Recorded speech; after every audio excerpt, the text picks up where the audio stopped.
ഈശോയുടെ തിരുഹൃദയ വണക്കമാസം 8-ാം തീയതി.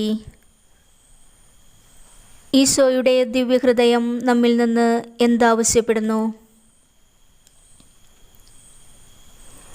ആകാശത്തിലും ഭൂമിയിലുമുള്ള ദൃശ്യവും അദൃശ്യവുമായ സകല വസ്തുക്കളും ശൂന്യതയിൽ നിന്നും സൃഷ്ടിച്ചുണ്ടാക്കിയ സർവശക്തനായ കർത്താവും മാലാഖമാരുടെയും സ്വർഗവാസികളുടെയും ആരാധനകളെയും സ്തുതിസ്തോത്രങ്ങളെയും നിരന്തരം സ്വീകരിക്കുന്ന സ്രഷ്ടാവും പിതാവുമായ ഈശോയുടെ തിരുഹൃദയം നമ്മിൽ നിന്ന് എന്ത് ആവശ്യപ്പെടുന്നുവെന്ന് അല്പസമയം ധ്യാനിക്കാം.